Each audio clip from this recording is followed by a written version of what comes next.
الحمد لله وكفى وسلام على عباده الذين اصطفى أما بعد أعوذ بالله من الشيطان الرجيم بسم الله الرحمن الرحيم وإني لغفار لمن تاب وآمن وعمل صالحا ثم اهتدى سبحان ربك رب العزة عما يصفون وسلام على المرسلين والحمد لله رب العالمين اللهم صل على سيدنا محمد وعلى آل سيدنا محمد وبارك وسلم۔ احادیث مبارکہ کو جب پڑھا جاتا ہے تو یوں محسوس ہوتا ہے کہ اللہ کے پیارے حبیب صلی اللہ علیہ وسلم نے اپنی امت کو ایسے چھوٹے چھوٹے اور آسان عمل بتا دیے کہ جن کو کرنے سے ہر بندہ سیدھا جنت میں چلا جائے، جہنم میں جانے کا رزق ہی باقی نہ رہے۔ جیسے کوئی بندہ تسلی کر لیتا ہے کہ بھئی اگر ان اعمال کو کریں گے تو پیچھے رزق ہی نہیں جہنم میں جانے کا، اللہ کے حبیب صلی اللہ علیہ وسلم نے ایسے ایسے عمل امت کو بتا دیے۔ ہمیں ایک مرتبہ عمرے پہ ایک ڈاکٹر صاحب کے ساتھ وقت گزارنے کا موقع ملا۔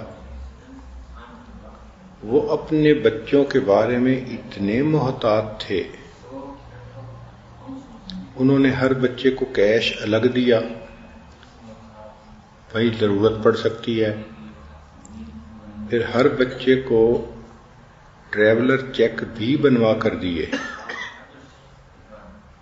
اور ہر بچے کو انہوں نے سعودی کرنسی بھی دی کہ جی اگر بالفرض میرے بچے کو کہیں ضرورت پڑے تو اس کے پاس پیسے ہوں۔ یعنی سعودی کرنسی بھی دی، ڈالر بھی دیے، اور ٹریولر چیک بھی بنوا کر دیے۔ تو ان کی اس کیفیت کو دیکھ کر یہ بات سمجھ میں آئی کہ جس طرح ایک باپ کو اپنی اولاد سے محبت ہے اور وہ چاہتا ہے کہ میری اولاد کو کوئی تکلیف پیش ہی نہ آئے، کوئی بھی ضرورت ہو تو ان کے پاس پیسے موجود ہوں، تو بالکل اللہ کے پیارے حبیب صلی اللہ علیہ وسلم نے اپنی امت کے ساتھ یہی معاملہ کیا۔ چھوٹے چھوٹے عمل، مختصر عمل، مگر ایسے کہ انسان اگر باقاعدگی سے کرے تو روز کے گناہ روز دھلتے جائیں۔ ہم یہ غلطی کرتے ہیں کہ ان اعمال کو کرنا بھول جاتے ہیں، غفلت برتتے ہیں، جس کی وجہ سے گناہوں کی میل دلوں کے اوپر جمتی چلی جاتی ہے۔ عورتیں اس بات کو اچھی طرح سمجھتی ہیں کہ روز گھر کی صفائی کر دی جائے تو گھر بالکل اجلا سفید رہتا ہے، صاف چمکتا ہے، اور اگر مہینوں بعد صفائی کریں تو داغ دھبے دور ہی نہیں ہوتے۔ آج ہم نے دل کی مثال ایسی ہی بنا لی۔ چنانچہ اس مجلس میں جو دعائیں بتائی جا رہی ہیں ان کو آپ روزانہ کرنے کا معمول بنا لیں۔ اس بات کی اہمیت کو سمجھیں کہ میں تو دنیا میں دھوپ کی گرمی برداشت نہیں کر سکتی، جہنم کی گرمی کو کیسے برداشت کروں گی؟ میں تو خاوند کی تیکھی نظروں کو برداشت نہیں کر سکتی کہ مجھ سے برداشت ہی نہیں ہوتا کہ خاوند سیریس ہو کے میری طرف دیکھے، تو میں قیامت کے دن کی ساری مخلوق کے سامنے کی ذلت کو کیسے برداشت کروں گی؟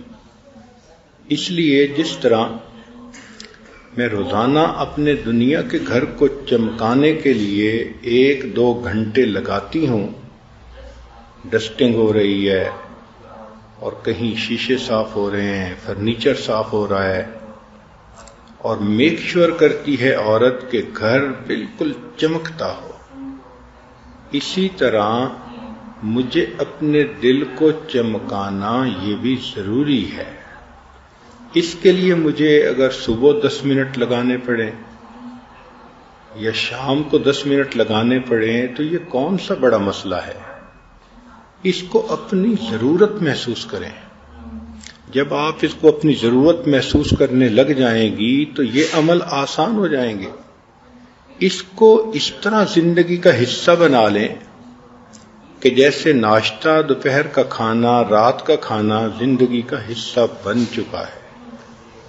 بچپن سے بچے کو یہ روٹین ملتی ہے اور بچے کو پتہ ہوتا ہے کہ سفر ہو یا حضر مجھے دن میں 3 وقت یہ کھانا کھانا ہے. اسی طرح ہماری زندگی کا یہ معمول بن جائے کہ ہم نے فجر سے وقت کے جو اذکار ہیں وہ بھی کرنے ہیں اور جو شام کے اذکار ہیں وہ بھی کرنے ہیں. اللہ تعالی ہماری طرف سے ہمارے مشائخ کو جزائے خیر عطا فرمائے کہ انہوں نے ہمیں ایسے عمل بتائے کہ جن اعمال کو کرنے سے انسان کے گناہ بھی معاف ہوتے ہیں اور وہ اللہ تعالیٰ کے ہاں مقبول بھی بنتا ہے. چنانچہ ایک عمل ہمارے مشائخ بتاتے ہیں کہ ہر وقت وقوف قلبی کے ساتھ رہیں. اب یہ عمل دیکھنے میں کہنے میں کتنا مختصر ہے. وقوف قلبی سے کیا مراد کہ دل کی توجہ اللہ کی طرف، دست بکار اور دل بیار، کہ انسان کے ہاتھ تو کام کاج میں مشغول مگر دل اللہ تعالیٰ کی یاد میں مشغول. اب اگر آپ مشق کر لیں اور آپ کی یہ کیفیت بن جائے کہ آپ سارا دن دنیا کے کام کاج بھی کریں، لوگوں سے بیٹھیں، گفتگو بھی کریں، مگر دل اللہ کی یاد میں لگا ہوا ہو، تو سبحان اللہ اس ایک عمل پر آپ کو کیا کیا اجر ملیں گے. ذرا توجہ سے سنیے. نبی علیہ الصلوۃ والسلام نے ارشاد فرمایا، عبداللہ ابن عمر رضی اللہ عنہ اس کے راوی ہیں کہ نبی علیہ السلام نے ارشاد فرمایا، ذاکر اللہ فی الغافلین مثل الشجرۃ الخضراء فی الشجر الیابس، کہ جو غافلین میں بیٹھ کے اللہ کا ذکر کرتا ہے وہ ایسا ہے جیسے کہ سوکھے درختوں کے اندر سرسبز درخت ہوتا ہے. چونکہ غفلت عام ہے تو آج کے زمانے میں اس فضیلت کو پانا بھی بہت آسان ہے. آپ گھر میں ذکر کریں گی تو غافلین میں بیٹھ کے ذاکر ہونے کی فضیلت، رشتہ داروں کے گھر جائیں گی، کسی مجلس میں جائیں گی تو عام طور پہ آپ دیکھیں گی کہ غفلت ہی غفلت ہے، جس وجہ سے یہ اجر پانا اور بھی آسان ہو گیا. اب ذرا غور کیجئے کہ جو بندہ غافلین میں بیٹھ کے ذکر کرتا ہے تو حدیث پاک میں ہے کہ وہ ایسے ہے جیسے کہ اندھیرے گھر کا چراغ ہوتا ہے. مثل مصباح فی بیت مظلم.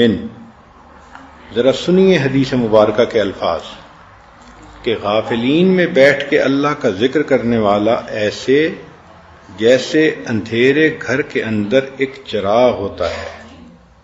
پھر حدیث پاک میں فرمایا کہ جو غافلین میں بیٹھ کے ذکر کرتا ہے بلکہ ذاکر اللہ فی السوق، جو بازار سے گزرتے ہوئے اللہ کا ذکر کرتا ہے، لہو بکل شعرۃ نور یوم القیامہ، قیامت کے دن اس کو بدن کے ہر بال کے بقدر اللہ نور عطا فرمائیں گے. سبحان اللہ، کیا اجر ہے انسان کو جو مل رہا ہے کہ جو وجود اللہ کا ذکر کرتا ہے غافلین میں، اللہ تعالیٰ فرماتے ہیں قیامت کے دن بدن کے ہر بال کے بقدر نور عطا فرمائیں گے۔ پھر اگلی بات وہ اور بھی زیادہ حیران کرنے والی کہ ذاکر اللہ فی الغافلین، جو ذکر کرتا ہے غافلین میں بیٹھ کے، یغفر لہ بعدد کل فصیح و اعجم، اس کو اللہ تعالی ہر انسان اور ہر حیوان کی تعداد کے برابر اجر عطا فرماتے ہیں۔ فصیح سے مراد بولنے والا انسان اور دوسرے سے مراد حیوان۔ اب ذرا ان کی تعداد کا اندازہ لگائیں کہ دنیا میں اس وقت کتنے انسان ہوں گے، بلینز میں ہوں گے، اور حیوان، اللہ اکبر، کیوں اس کو اس کے برابر اجر ملتا ہے؟ اس لیے کہ جو بندہ ذکر کرتا ہے اس کی وجہ سے قیامت ٹل جاتی ہے، اور چونکہ قیامت ٹل گئی تو انسان بھی محفوظ رہے، جانور بھی محفوظ رہے۔ اب سنیے اللہ رب العزت کی مہربانیاں کہ غافلین میں بیٹھ کے ذکر کرنے والے کو اللہ تعالی تمام دنیا کے انسانوں اور حیوانوں کے برابر اجر عطا فرماتے ہیں۔ اور پھر اس سے بھی بڑھ کر ایک عجیب بات کہی کہ ذاکر اللہ فی الغافلین، جو ذکر کرتا ہے غافلین میں بیٹھ کے، یریہ اللہ مقعدہ فی الجنہ وہو حی، کہ اللہ تعالی اس کو موت سے پہلے جنت میں اس کا گھر دکھا دیتے ہیں۔ اللہ اکبر کبیرہ، یہ کتنا بڑا اجر ہے کہ موت سے پہلے زندگی میں انسان اپنی جنت کا ٹھکانہ خود دیکھ لیتا ہے۔ اب بتائیے کہ یہ جو وقوف قلبی ہمیں مشائخ نے بتایا، اس ایک عمل پر یہ سارے اجر انسان کو نصیب ہو جاتے ہیں۔ اس اجر کو پڑھ کے تو جی چاہتا ہے کہ انسان زندگی میں ایک لمحہ بھی غافل نہ رہے۔ یوں اللہ رب العزت کی رحمتوں کو سمیٹے۔ چنانچہ جو بندہ اللہ رب العزت کے ذکر کے لیے اکٹھا ہوتا ہے تو وہ مجلس بھی اللہ کو پسندیدہ۔ ذرا غور کیجئے کہ ابو ہریرہ رضی اللہ تعالیٰ عنہ روایت کرتے ہیں، ان للہ ملائکۃ یطوفون فی الطرق یلتمسون اہل الذکر، اللہ تعالیٰ کے کچھ فرشتے ہیں، ان کی ڈیوٹی ہی یہی، کام ہی یہی کہ وہ ادھر ادھر پھرتے رہتے ہیں اور جہاں اللہ کا ذکر کرنے والے ملتے ہیں ان کو تلاش کرتے ہیں۔ فَإِذَا وَجَدُوا، جب وہ ان کو پا لیتے ہیں، قوما، ایسے لوگوں کو، یذکرون اللہ، جو اللہ کا ذکر کرنے کے لیے اکٹھے ہوتے ہیں، جیسے آج یہ محفل کہ آپ اللہ کی بات سننے کے لیے اپنے گھروں سے چل کے آئیں۔ اب ایسے مجمع کو جب وہ ڈھونڈ لیتے ہیں، تنادوا حلموا الی حاجتکم، وہ پھر اعلان کرتے ہیں کہ آؤ، تمہیں جو چیز چاہیے تھی وہ یہاں موجود ہے۔ فیحفونہم بأجنحتہم الی السماء الدنیا، وہ ملائکہ اس مجمع کو گھیر لیتے ہیں، اپنے پروں سے ڈھانپ لیتے ہیں، حتیٰ کہ اس مجمع سے لے کے آسمان دنیا تک اکٹھے ہو جاتے ہیں۔ اتنی بھیڑ لگ جاتی ہے فرشتوں کی جو اس مجلس کے لوگوں سے محبت کے اظہار کے لیے اکٹھے ہوتے ہیں۔ قال، نبی علیہ السلام نے فرمایا کہ جب وہ مجلس ختم ہوتی ہے اور یہ فرشتے اللہ تعالیٰ کے حضور پہنچتے ہیں تو اب اللہ تعالیٰ کو یہ بندے اتنے پسند کہ اللہ تعالیٰ ان سے، فرشتوں سے کارگزاری سنتے ہیں، اور جب آپ کو کہیں محبت ہو اور وہاں کی کوئی بات سنائے تو آپ پوری پوری ڈیٹیل سننا چاہیں گی. مثال کے طور پہ جس بچی کا نکاح ہوا، رخصتی نہیں ہوئی، اگر اس کی والدہ جائے اس کے سسرال کے گھر تو واپسی پہ وہ اپنی ماں سے صرف ایک بات نہیں سنتی، میں گئی تھی، انہوں نے کھانا کھلایا، میں واپس آ گئی. نہیں، کہے گی امی ذرا بتاؤ ساس نے کیا کیا، میرا سسر کیسا ہے، ہونے والا خاوند کیسا ہے، انہوں نے یہ کیا کیا. اب چونکہ محبت کا تعلق ہے تو اس کو کارگزاری کی تفصیل چاہیے، ایک ایک چیز کھول کھول کے پوچھے گی. اللہ رب العزت کو چونکہ ذکر کرنے والے بندوں سے محبت ہے تو اللہ تعالی اس مجلس کی کارگزاری کو کھول کھول کے سنتے ہیں، ایک ایک بات. اب ذرا آگے حدیث پاک کے الفاظ سن لیجئے تو آپ کو پتہ چل جائے گا. حالانکہ رب کریم کی عادت مبارکہ تو یہی ہے. قرآن مجید پڑھ کے دیکھ لیجئے، جتنے کم سے کم لفظوں میں بات ہو سکتی ہے قرآن مجید میں اتنی ہی کی گئی ہے، ایک لفظ فالتو نہیں استعمال کیا گیا. مگر جہاں محبت کا معاملہ آ گیا وہاں رب کریم ایک ایک چیز پوچھتے ہیں. اب ذرا سنیے کہ یہ کارگزاری سنانے والے فرشتے جب جاتے ہیں فَيَسْأَلُهُمْ رَبُّهُمْ، پروردگار عالم ان فرشتوں سے پوچھتے ہیں وَهُوَ أَعْلَمُ بِهِمْ، حالانکہ وہ اللہ سب جانتے ہیں، وہ علیم ہے، مگر سننا چاہتے ہیں، مزہ آتا ہے. یوں سمجھیں، ما یقول عبادی، میرے بندوں نے کیا کہا، قال یقولون، فرشتے کہتے ہیں اللہ، یسبحونک ویکبرونک ویحمدونک ویمجدونک، وہ آپ کی تسبیح کر رہے تھے، تکبیر پڑھ رہے تھے، الحمد پڑھ رہے تھے اور آپ کی بزرگی بیان کرتے تھے.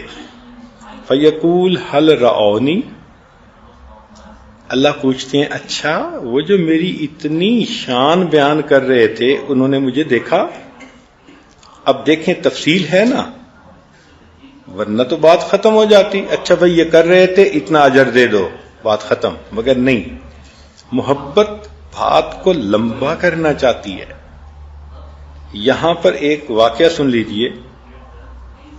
امام غزالی رحمۃ اللہ علیہ فرماتے ہیں کہ میں نے خواب میں حضرت موسیٰ علیہ السلام کی زیارت کی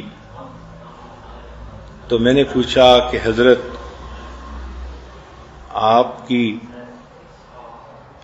آپ کا تذکرہ قرآن مجید میں، تو انہوں نے پوچھا کہ تم کون ہو؟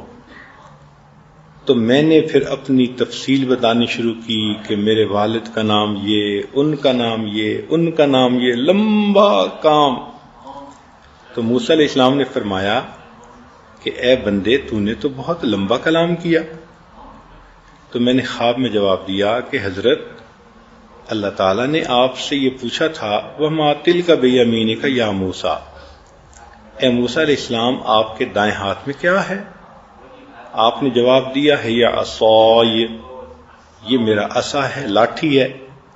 تو اتنا جواب کافی تھا. مگر آپ نے تو بات لمبی کرتے ہوئے کہا اتوکأ علیہا واحش بہا علی غنمی ولی فیہا معارب اخری. تو یہ اتنی تفصیل کرنے کی کیا ضرورت تھی؟ تو موسیٰ علیہ السلام نے فرمایا بھائی میں تو اللہ تعالیٰ سے ہم کلامی کر رہا تھا اور میرا جی چاہتا تھا کہ جتنا کلام لمبا ہو اتنا اچھا. تو امام غزالی رحمۃ اللہ نے خواب میں کہا کہ حضرت میں بھی تو کلیم اللہ سے بات کر رہا ہوں، میرا بھی جی چاہا جتنی لمبی بات ہو اتنا زیادہ اچھا. تو جہاں محبت ہوتی ہے پھر لمبی بات کا مزہ آتا ہے. اب دیکھیے فرشتوں نے بتا دیا اللہ وہ ذکر کر رہے تھے، اب مختصر بات تو یہی تھی کہ کہہ دیتے اچھا بھائی اجر دے دو، مگر نہیں، آگے سوال پوچھ رہے ہیں کیا انہوں نے مجھے دیکھا؟ فرشتے کہتے ہیں نہیں. واللہ ما رأوک، قال فیقول، پھر اللہ پوچھتے ہیں کیف لو رآنی، اچھا اگر وہ دیکھ لیتے تو کیا ہوتا؟ قال فیقولون لو رأوک کانوا اشد لک عبادتا واشد لک تمجیدا واکثر لک تسبیحا، اللہ اگر وہ دیکھ لیتے اور زیادہ آپ کی تسبیح بیان کرتے، عبادت کرتے، بزرگی بیان کرتے۔ قال یقول فما یسألونی، پھر اللہ اگلا سوال پوچھتے ہیں اچھا وہ مجھ سے کیا مانگتے تھے؟ قال یسألونک الجنہ، اے اللہ وہ جنت مانگتے تھے۔ قال یقول وہل رأوہا، اب اللہ تعالیٰ پھر پوچھتے ہیں کیا انہوں نے جنت کو دیکھا ہے؟ قال یقولون لا، نبی اسلام نے فرمایا کہ فرشتے کہتے ہیں کہ انہوں نے نہیں دیکھا، واللہ یا رب ما رأوہا۔ قال فیقول، نبی اسلام نے فرمایا کہ پھر فرماتے ہیں فکیف لو رأوہا، اچھا بھئی جنت کو دیکھ لیتے تو کیا ہوتا؟ قال یقولون لو انہم رأوہا کانوا اشد علیہا حرصا واشد لها طلبا واعظم فیہا رغبا، اگر وہ دیکھ لیتے تو ان کی حرص اور ان کی طلب اور ان کی رغبت اور زیادہ ہو جاتی۔ قال فمما یتعوذون، اچھا بھئی بتاؤ وہ کس چیز سے پناہ مانگ رہے تھے؟ قال یقولون من النار، فرشتے کہتے ہیں کہ اللہ جہنم سے پناہ مانگ رہے تھے۔ قال یقول فہل رأوہا، اچھا بھئی انہوں نے جہنم کو دیکھا؟ یقولون لا واللہ یا رب ما رأوہا، اللہ انہوں نے جہنم کو نہیں دیکھا۔ قال یقول فکیف لو رأوہا، سبحان اللہ، حدیث مبارکہ کا ایک ایک لفظ بتا رہا ہے کہ اللہ تعالیٰ کو یہ تذکرہ ہی اتنا اچھا لگتا ہے کہ بات لمبی سے لمبی کھول کھول کے بیان کی جا رہی ہے۔ پھر پوچھتے ہیں لو رأوہا کانوا اشد منہا فرارا واشد لہا مخافتا، اگر وہ جہنم کو دیکھ لیتے تو جہنم سے ڈرتے اور دور ہونے کی اور کوشش کرتے۔ قال فیقول، پھر اللہ فرماتے ہیں فأشہدکم، میں تمہیں گواہ بنا رہا ہوں، انی قد غفرت لہم، کہ میں نے ان سب کی بخشش کر دی۔ سبحان اللہ، اللہ تعالیٰ ویسے بھی اعلان فرما سکتے تھے، وہ تو کائنات کے پروردگار ہیں، مگر یہ محبت ہے کہ اللہ ان تمام فرشتوں کو گواہ بنا کے کہہ رہے ہیں میرے فرشتوں تم گواہ رہنا قیامت کے دن میں نے ان تمام بندوں کے گناہوں کو معاف کر دیا۔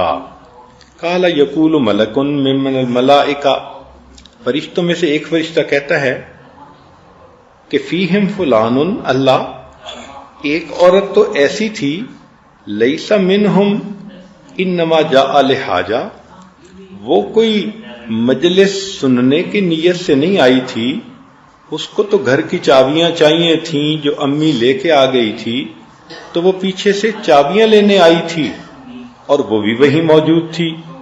قال، اللہ فرماتے ہیں ہم الجلساء لا یشقا جلیسہم، یہ میری وہ بندیاں ہیں کہ ان کی مجلس میں بیٹھنے والا کوئی بھی بدبخت نہیں ہو سکتا، میں نے اس کی بھی مغفرت کر دی۔ سبحان اللہ، جو گاڑی پہ لانے والے ہیں ان کی بھی مغفرت، جو ساتھ آنے والے ہیں ان کی بھی مغفرت۔ تو اس سے پتہ چلتا ہے کہ ذکر کرنا اللہ رب العزت کو کتنا پسندیدہ ہے۔ سبحان اللہ۔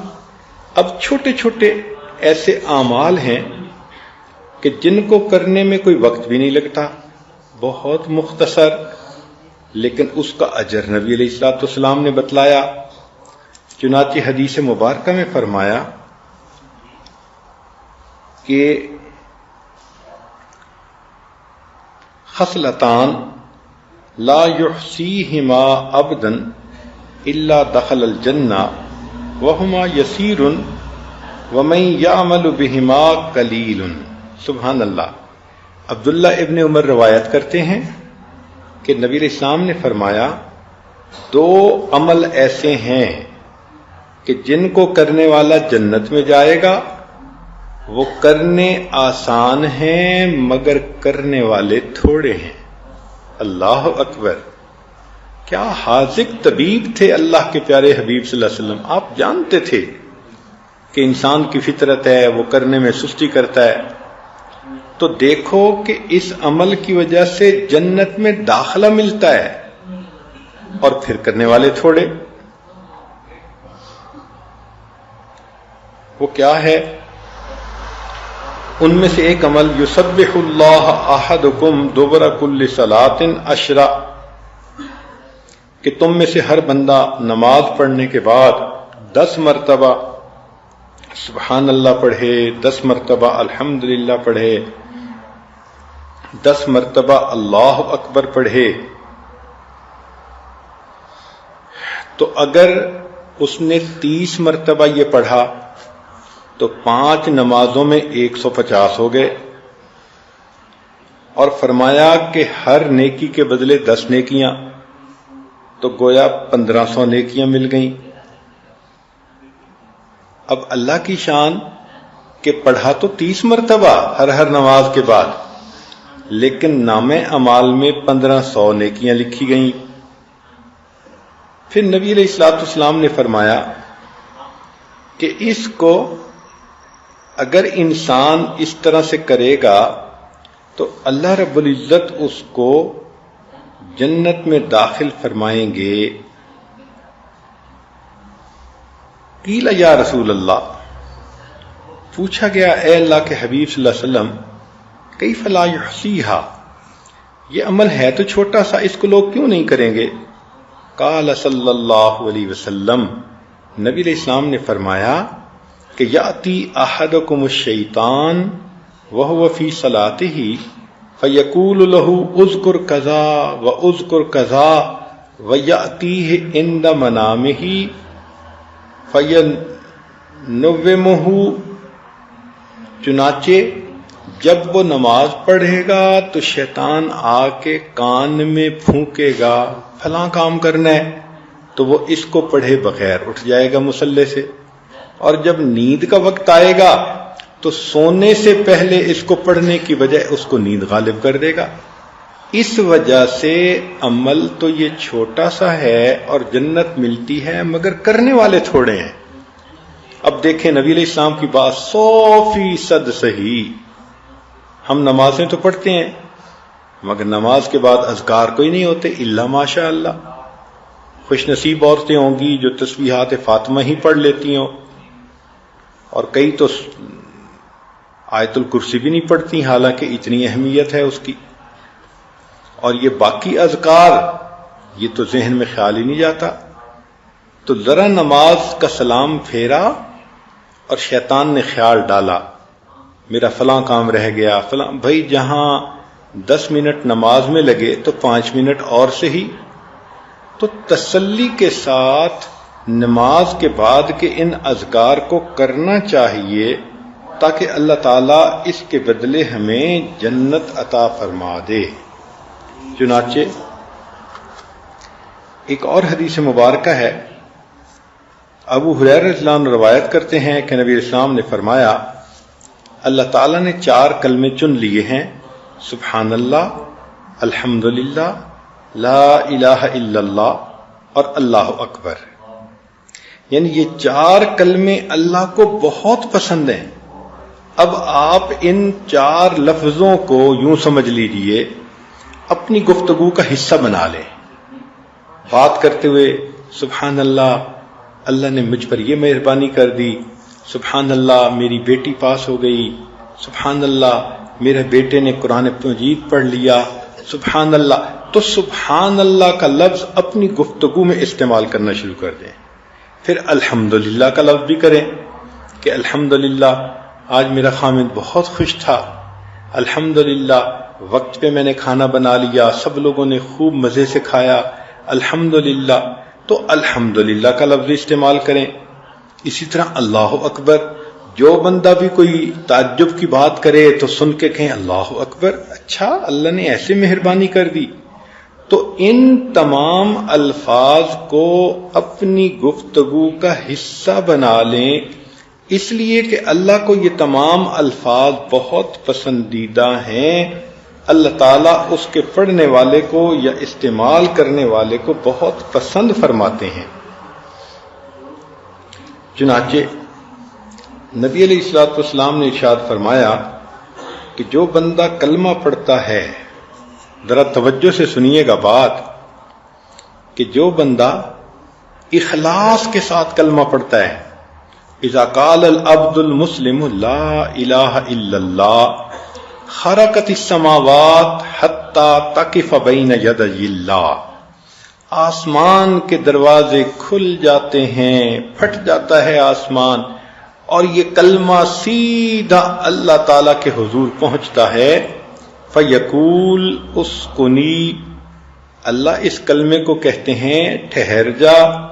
فتقول، کلمہ کہتا ہے کیف اسکن ولم یغفر لقائلی، اللہ میں کیسے ٹھہروں کہ جس بندے نے مجھے پڑھا ابھی تک اس بندے کی مغفرت ہی نہیں ہوئی۔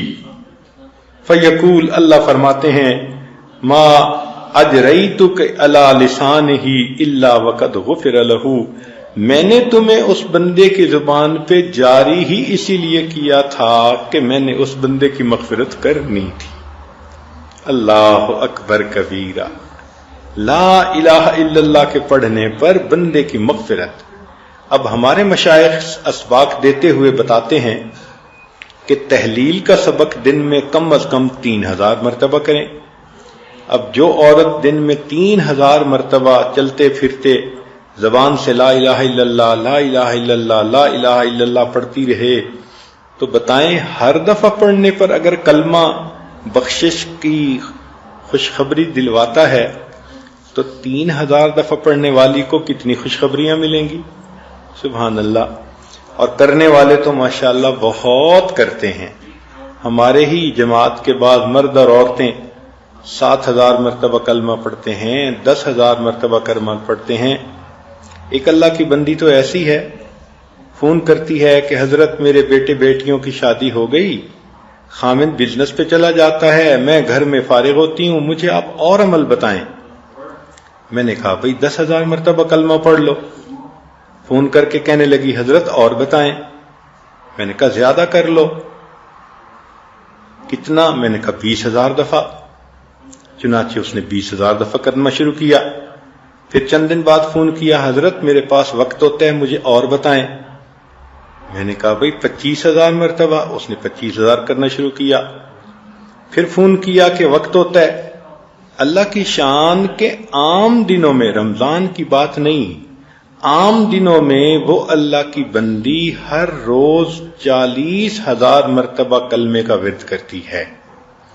اب 40000 مرتبہ اگر زبان سے لا الہ الا اللہ نکلا ہوگا تو اس کی مغفرت یقینی نہیں ہوگی تو پھر کیا ہوگی؟ آج کتنی عورتیں ہیں کہ جن کی یہی کیفیت ہے کہ بچوں کی شادیاں ہو گئیں، وہ گھر میں ہوتی ہیں، فارغ بھی ہوتی ہیں، مگر زبان نہیں کھلتی، اللہ کا کلمہ زبان پہ جاری نہیں ہوتا، یا تو پتہ نہیں ہوتا، اور اگر پتہ ہوتا ہے تو غفلت ہوتی ہے۔ تو ہم تو اگر چاہیں تو دنیا میں ایسے عمل کر سکتے ہیں کہ مومن کا جنت میں جانا یقینی بن جائے۔ میں بار بار یہ بات عرض کر رہا ہوں کہ ایسی زندگی گزاریں کہ جہنم میں جانے کا رسک ہی نہ رہے پیچھے، ایسی زندگی ہو، ایسے اعمال ہوں، ایسی نیکیاں ہوں، اللہ کو اتنی پسندیدہ زندگی ہو کہ دنیا میں اللہ اس کو جنت کا گھر دکھا دے۔ میرے بندے، میں نے تیرے لیے مہمان نوازی کے لیے یہ جگہ تیار کر رکھی ہے۔ یہ ہوئی نا زندگی۔ چنانچہ ایک اور بھی عمل ہے کہ جو انسان اشہد اللہ الہ الا اللہ یہ پڑھتا ہے، ایک تو تھا نا لا الہ الا اللہ پڑھنا، اب یہ دوسری حدیث مبارکہ ہے کہ اذ قال العبد اشہد اللہ الہ الا اللہ، جب بندہ کہتا ہے کہ میں گواہی دیتا ہوں کہ اللہ کے سوا کوئی معبود نہیں، قال اللہ، اللہ فرماتے ہیں یا ملائکتی علم عبدی، اے میرے فرشتوں، میرے بندے نے معلوم کر لیا انہ لیس لہ رب غیری، کہ اس کا میرے سوا کوئی اور رب نہیں ہے۔ اشہدکم، دیکھیں اس نے میری ربوبیت کی گواہی دی میں تمہیں گواہ بنا کے کہتا ہوں قد غفرت لہو، میں نے اس بندے کے گناہوں کو معاف کر دیا. حل جزاء الاحسان الا الاحسان، عدلے کا بدلہ. بندے نے گواہی دی کہ اللہ کے سوا کوئی معبود نہیں. اللہ فرشتوں کو گواہ بناتے ہیں کہ میرے فرشتوں، میں نے اس بندے کی مغفرت کر دی، تم میری اس بات کے اوپر گواہ رہنا. اور ایک حدیث مبارکہ میں معاذ بن جبل رضی اللہ عنہ فرماتے ہیں کہ نبی علیہ السلام نے فرمایا ما من نفس تموت، کوئی ایسا بندہ نہیں جو فوت ہو وہی تشہد اللہ الہ الا اللہ و انی رسول اللہ، اور وہ موت کے وقت کلمہ پڑھے کہ میں گواہی دیتا ہوں اللہ کے سوا کوئی معبود نہیں اور نبی علیہ السلام ان کے رسول ہیں. یرجع ذلک الی قلب موقن الا غفر اللہ لہ، تو اللہ تعالی صدق کے دل کے ساتھ اس گواہی پر اس بندے کے گناہوں کی، تمام زندگی کے گناہوں کی مغفرت فرما دیتے ہیں. تو جو بندہ زندگی میں بار بار کلمہ پڑھتا ہوگا تو موت کے وقت اسی کی زبان پہ کلمہ جاری ہوگا نا. نبی علیہ السلام نے فرمایا کما تعیشون تموتون، تم جس حال میں زندگی گزارو گے تمہیں اسی حال میں موت آئے گی. تو جو خاتون روزانہ 3000 5000 7000 دفعہ کلمہ پڑھ رہی ہے، یہ کیسے ممکن ہے کہ موت کے وقت اس کو پھر کلمہ یاد نہ آئے؟ کلمہ تو خود بخود اس کی زبان سے نکلے گا. سبحان اللہ. اب ایک حدیث پاک میں نبی علیہ الصلوۃ والسلام نے تیسرے کلمے کی تفصیل بتائی. ابو الدرداء رضی اللہ عنہ راوی ہیں کہ نبی علیہ السلام نے فرمایا قل سبحان اللہ والحمد للہ ولا الہ الا اللہ واللہ اکبر ولا حول ولا قوۃ الا باللہ، کہ تم یہ تیسرا کلمہ پڑھو.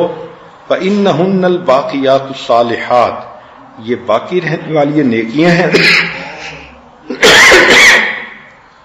وہن یحططن الخطایا، اور یہ ایسی نیکیاں ہیں کہ ان کے بدلے گناہ اس طرح مٹائے جاتے ہیں کما تحط الشجرۃ ورقھا، جس طرح کے خزاں کے موسم میں درخت کے پتے جھڑ جاتے ہیں.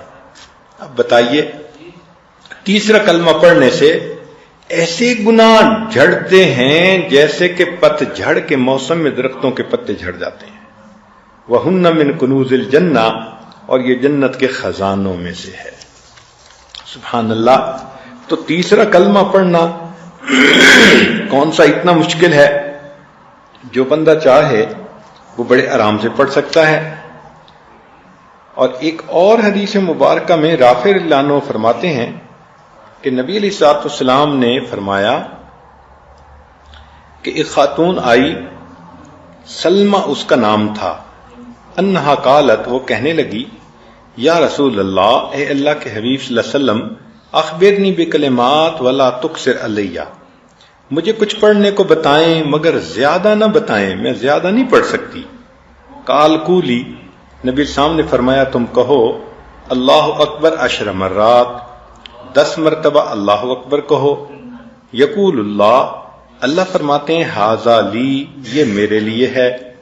وقولی سبحان اللہ 10 مرات، 10 مرتبہ سبحان اللہ کہو. یقول اللہ ھذا لی، اللہ فرماتے ہیں یہ میرے لیے ہے. وقولی اللہم اغفر لی، اور پھر تیسری مرتبہ کہنا اللہ میری مغفرت فرما دے. یقول قد فعلت، اللہ فرماتے ہیں میں نے تمہارے گناہوں کی مغفرت کر دی. اب یہ کتنا آسان عمل ہے. 10 مرتبہ سبحان اللہ کہنا، 10 مرتبہ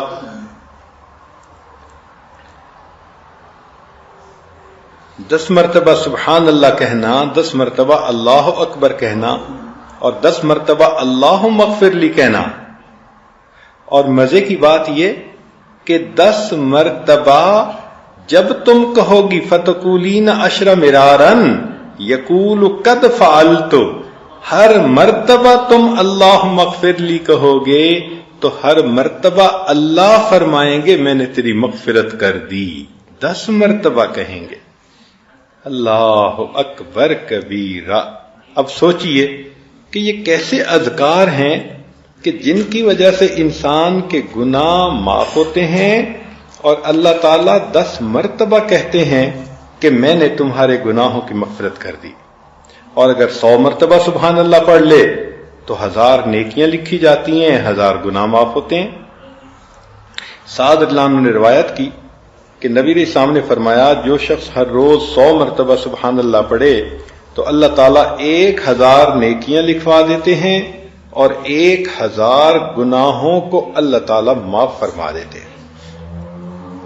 اسی طرح فجر کی نماز کے بعد اگر 100 مرتبہ سبحان اللہ پڑھ لے اور 100 مرتبہ لا الہ الا اللہ پڑھ لے تو حدیث مبارکہ میں ہے، ابو ہریرہ رضی اللہ عنہ نے روایت کیا کہ غفرت لہو ذنوبہ ولو کانت مثل زبد البحر، کہ جو 100 مرتبہ سبحان اللہ اور 100 مرتبہ لا الہ الا اللہ فجر کے بعد پڑھے، اللہ اس کے گناہ کو معاف کر دیتے ہیں اگرچہ وہ سمندر کی جھاگ کے برابر کیوں نہ ہوں۔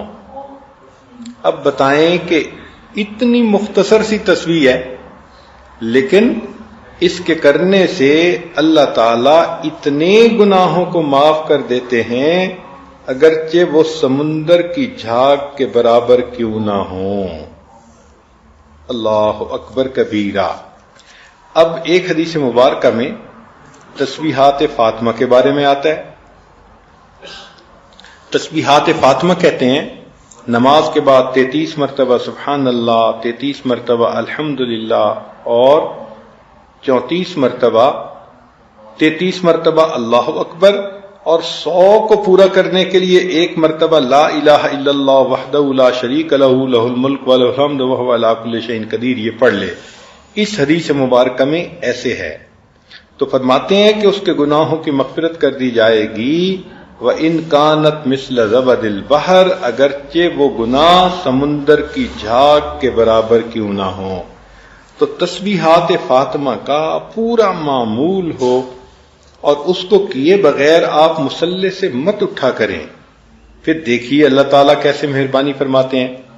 ایک حدیث مبارکہ میں انس رضی اللہ عنہ نے روایت کی ہے کہ نبی علیہ السلام نے فرمایا کہ جو شخص نماز کے بعد کہ سبحان اللہ العظیم وبحمدہ لا حول ولا قوت الا باللہ، وہ شخص قیامت کے دن اس حال میں کھڑا ہوگا کہ اس کے گناہوں کی مغفرت ہو چکی ہوگی، کام مغفور اللہ، قیامت کے دن اللہ کے سامنے اس حال میں پیش ہوگا کہ گناہوں کی مغفرت ہو چکی ہوگی۔ اب جس بندے کے گناہوں کی مغفرت ہو چکی وہ تو سیدھا جنتی۔ تو ایسے عمل کریں کہ قیامت کے دن جہنم میں جانے والا رزق ہی نہ رہے۔ اور یہ چیز حدیث مبارکہ کی جو دعائیں ہیں ان پر عمل کرنے سے انسان کو حاصل ہو سکتی ہے۔ چنانچہ استغفار پڑھنا ہر نماز کے بعد اللہ کو یہ بھی پسند۔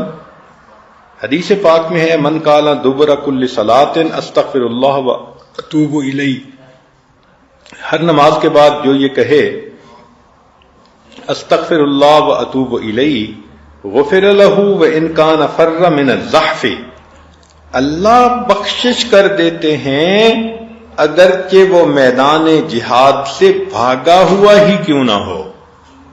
یعنی اتنا بڑا گناہ کہ میدان جہاد سے بندہ بھاگ جائے، فرماتے ہیں کہ نماز کے بعد استغفار پڑھ لے اللہ اس کے بھی گناہ کو معاف فرما دیتے ہیں۔ سبحان اللہ، کتنی اللہ رب العزت کی رحمت ہے اور کتنی مہربانی ہے کہ سمندر کی جھاگ کے برابر گناہ معاف۔ اور ایک حدیث مبارکہ میں ہے کہ صحابی کہتے ہیں کہ نبی علیہ السلام نے فرمایا کہ جو بندہ کہتا ہے استغفر اللہ الذی لا الہ الا هو الحی القیوم واتوب الیہ غفر لہ وان کان قد فر من الزحف، اللہ اس کی بھی مغفرت کو فرما دیتے ہیں اگرچہ وہ بھی جہاد سے بھاگا ہوا کیوں نہ ہو۔ اور ایک حدیث مبارکہ میں ہے کہ جو بندہ یہ کہتا ہے لا الہ الا اللہ واللہ اکبر ولا حول ولا قوت الا باللہ الا کفرت عنہ خطایاہ، مگر یہ کہ اس کے گناہ معاف ہو جاتے ہیں، ولو کانت مثل زبد البحر، اگرچہ وہ گناہ سمندر کی جھاگ کے برابر کیوں نہ ہوں۔ اب دیکھیے ایک ایک فکرہ ہے، اور ایک ایک فکرے پر اللہ رب العزت کی طرف سے اتنے اجر کا وعدہ ہے۔ اور سید الاستغفار کے بارے میں تو آپ کو کل بھی بتا دیا کہ اگر دن میں ایک مرتبہ پڑھ لیں اور اس رات موت آ گئی تو سیدھا جنتی، اور رات میں ایک مرتبہ پڑھ لیں اور اس رات میں موت آ گئی تو سیدھا جنتی۔ سبحان اللہ۔ تو سید الاستغفار اللہم انت ربی لا الہ الا انت خلقتنی وانا عبدک، اس کو یاد کر لیں اور اس کو دن میں ایک مرتبہ پڑھ لیں اور رات میں پڑھ لیں، تو دن میں پڑھیں گی تو سیدھا جنتی، اور رات میں پڑھیں گی اور موت آ گئی تو سیدھا جنتی۔ سبحان اللہ۔ اس استغفار کی اللہ رب العزت کے ہاں کس قدر قبولیت ہے۔ اور نبی علیہ السلام نے یہ بھی فرمایا کہ جو انسان صبح و شام 100 مرتبہ سبحان اللہ و بحمدہ پڑھتا ہے، غفرت ذنوبہ وان کانت اکثر من زبد البحر، اللہ اس کے گناہ کو معاف کر دیتے ہیں اگرچہ وہ گناہ سمندر کی جھاگ سے بھی زیادہ ہوں۔ دیکھیں پہلی حدیثوں میں ہے کہ سمندر کی جھاگ کے برابر کیوں نہ ہو، اور اس حدیث پاک میں ہے کہ سبحان اللہ و بحمدہ 100 مرتبہ پڑھ لینے سے اللہ گناہ معاف کرتے ہیں، وَإِن كَانَتْ أَكْثَرَ مِنْ زَبَدِ الْبَحْرِ، اگرچہ وہ سمندر کی جھاگ سے زیادہ ہی کیوں نہ ہوں۔ اب بتائیں کہ اللہ سے بخشش کروانا کتنا آسان کام ہے۔ اللہ تعالیٰ بھی چاہتے ہیں کہ میرے محبوب کے امتی جو خطائیں کر بیٹھتے ہیں تو یہ زبان کھولیں، کچھ تو بولیں، تاکہ اس کو بہانہ بنا کے میں ان کے گناہوں کو معاف کر دوں۔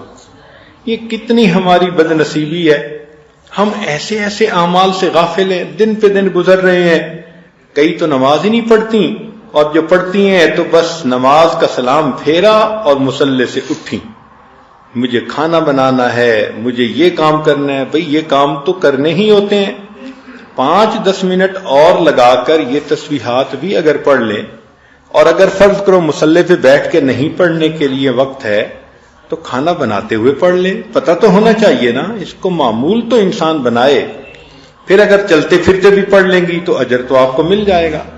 چنانچہ جو بندہ صبح و شام 10 مرتبہ یہ کلمات پڑھ لیتا ہے، لا الہ الا اللہ وحدہ لا شریک لہ لہ الملک و لہ الحمد یحیی و یمیت وہو علی کل شیء قدیر، اللہ تعالی اس بندے کے 10 خطائیں معاف فرما دیتے ہیں، 10 نیکیاں لکھ دیتے ہیں، اور 10 غلام آزاد کرنے کے برابر اجر دیتے ہیں۔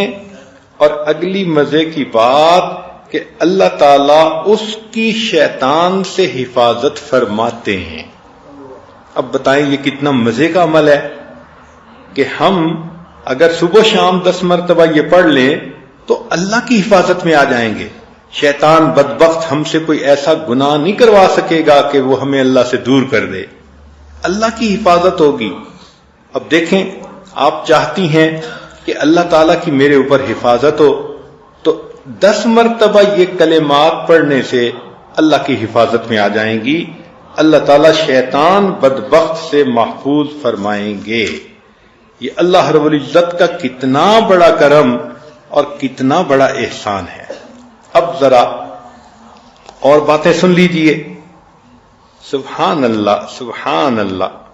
نبی علیہ السلام نے ارشاد فرمایا کہ جو بندہ صبح اور شام یہ کلمہ پڑھ لے، یہ فقرہ پڑھ لے، ربی اللہ لا اشرک بہ شیئا واشہد ان لا الہ الا اللہ، تو اللہ تعالیٰ اس کے پچھلے سب گناہوں کی مغفرت فرما دیتے ہیں۔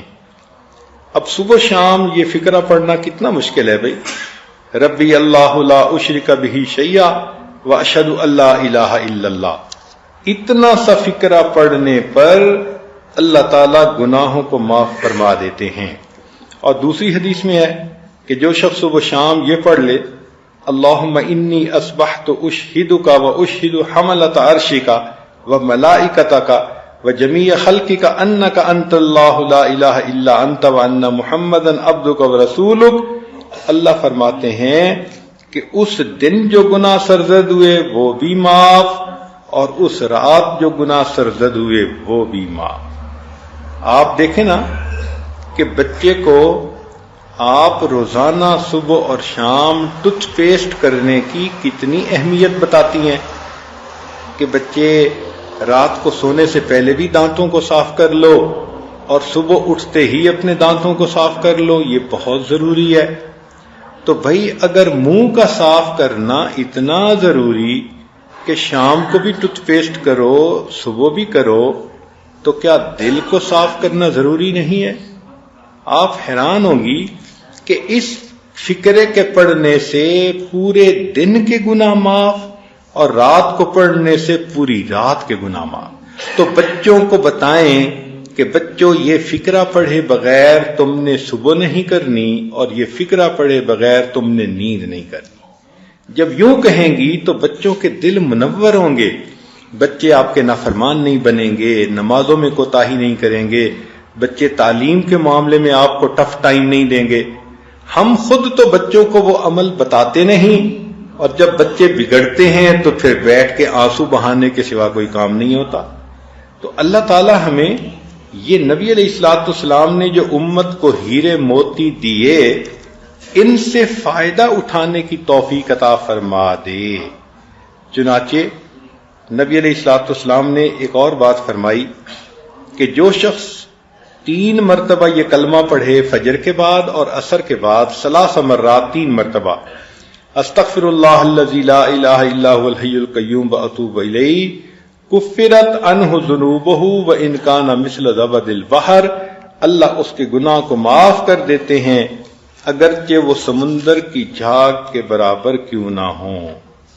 اب آج کی اس مجلس کی آخری حدیث مبارکہ ذرا سن لیجئے کہ فجر اور عصر کے بعد جو بندہ یہ پڑھے لا الہ الا اللہ وحدہ لا شریک لہ لہ الملک ولہ الحمد وہو حی لا یموت بیدہ الخیر وہو علی کل شیء قدیر، تو سنیے کہ نبی علیہ السلام نے ارشاد فرمایا اس بندے کو اللہ تعالیٰ 10 نیکیاں عطا فرماتے ہیں، 10 گناہ معاف کرتے ہیں اور جنت میں اس کے 10 درجے بلند کرتے ہیں، اور پورا دن اللہ تعالیٰ شیطانی حملوں سے اس کی حفاظت فرماتے ہیں. اب یہ جو خوشخبری ہے یہ تو ہم پہلے حدیثوں میں بھی سن چکے، مگر اس حدیث میں ایک خاص بات ہے. امام نسائی رحمت اللہ علیہ نے اسی حدیث کی روایت کی تو وہ فرماتے ہیں کہ 10 غلام آزاد کرنے کا ثواب بھی ملتا ہے. اور امام ترمذی رحمت اللہ علیہ نے بھی یہ حدیث نقل کی اور وہ فرماتے ہیں کہ اس کلمے کو پڑھنے سے فجر اور عصر کے بعد 10 ایسی نیکیاں کہ جو جنت کو واجب کر دیتی ہیں، اور 10 ایسے گناہ معاف کہ جو تباہ کرنے کے لیے کافی تھے، اور 10 مومن غلام آزاد کرنے کا ثواب ملتا ہے. اللہ اکبر کبیرہ. واقعی اللہ کے حبیب صلی اللہ علیہ وسلم نے کوئی چانس ہی نہیں چھوڑا کہ اگر ان کا امتی یہ اعمال کرتا رہے تو وہ قیامت کے دن کی شرمندگی اٹھانے والا ہو. میک شور کیا ہے نبی علیہ السلام نے کہ میرے امتی کو تو کوئی پریشانی آنی ہی نہیں چاہیے، بس یہ ادھر آنکھیں بند ہوں، قبر جنت کا باغ بنے، اللہ کے حضور قیامت کے دن یہ کھڑا ہو، عرش کا سایہ نصیب ہو، خوشبو کے ٹیلوں پر یہ سیر کرے جب تک لوگ حساب کتاب سے فارغ نہیں ہوتے، اور جب حساب کتاب ہو جائے اور میں جنت میں داخل ہوں تو میرا یہ بندہ میرے قدموں میں جگہ پائے. اللہ تعالی ہمیں ان اعمال کو اہتمام کے ساتھ کرنے کی توفیق عطا فرمائے. وآخر دعوانا ان الحمد للہ رب العالمین.